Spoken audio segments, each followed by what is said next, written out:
Hello बच्चों, let's read the question. The question says the locus of P whose distance from x axis is thrice the distance from the line x is equals to 5 is. ठीक है बच्चों, तो इस question को करने के लिए हम क्या करेंगे कि यहाँ पे हमारी जो लाइन दे रखी है x is equals to 5, ये हमारी x is equals to 5 line है.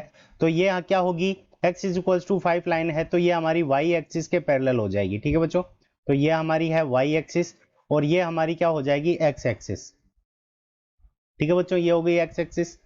अब देखो यहाँ पे कोई पॉइंट P है.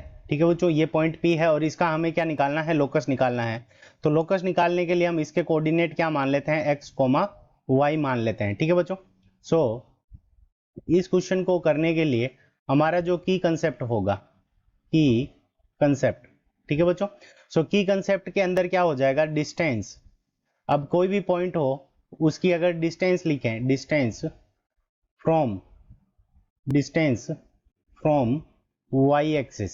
ठीक है बच्चों, सॉरी डिस्टेंस फ्रॉम उसकी x एक्सिस, हमें x एक्सिस से डिस्टेंस गिवन है, so distance from x axis.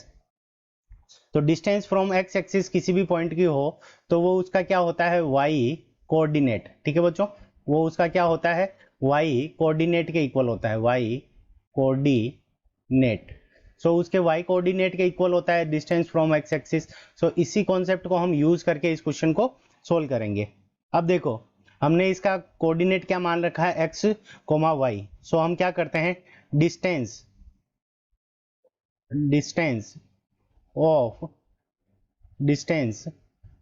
Of P point. तो यहाँ पे हम क्या करते हैं, P पॉइंट की डिस्टेंस लिख लेते हैं, डिस्टेंस ऑफ पॉइंट P. ठीक है बच्चों, अब देखो इसकी जो x कोऑर्डिनेट है वो क्या है कि यहां से यहां तक की डिस्टेंस है, ये x कोऑर्डिनेट. ठीक है बच्चों, और y कोऑर्डिनेट क्या है, इसकी यहां से यहां तक की डिस्टेंस. सो ये वाली डिस्टेंस x हो जाएगी, ये वाली डिस्टेंस हमारी y हो जाएगी. अब डिस्टेंस फ्रॉम दिस लाइन. ठीक है बच्चों, सो इस लाइन से फर्स्ट नंबर हम लिख लेंगे फ्रॉम लाइन. ठीक है बच्चों, from line x is equals to 5. ठीक है बच्चों, so from line x is equals to 5 से इसकी डिस्टेंस कितनी हो जाएगी, वो हो जाएगी हमारी x माइनस 5. ठीक है बच्चों, ये हो गई हमारी. अब हम इसकी डिस्टेंस लिखेंगे फ्रॉम, सेकेंड नंबर के अंदर हम क्या लिख देंगे, फ्रॉम y x एक्सिस. ठीक है बच्चों, अब इसकी जो डिस्टेंस होगी x एक्सिस से वो कितनी हो जाएगी.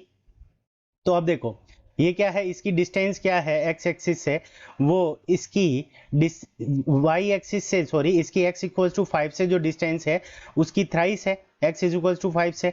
सो यहाँ पे इसकी डिस्टेंस कितनी हो जाएगी, 3 मल्टीप्लाइड बाई x माइनस 5. ठीक है बच्चों, ये हो गई. और ये हमारी किसके इक्वल होनी चाहिए, ये होनी चाहिए इसके y कोऑर्डिनेट के इक्वल.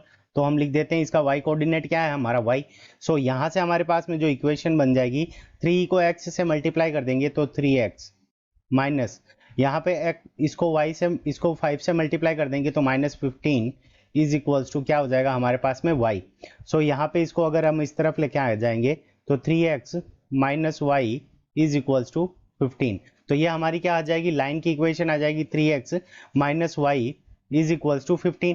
अब ये हमें कौन से, यहाँ पे अगर हम 15 को भी अगर इस तरफ लेके आ जाएं तो 3x minus y minus 15 is equals to 0.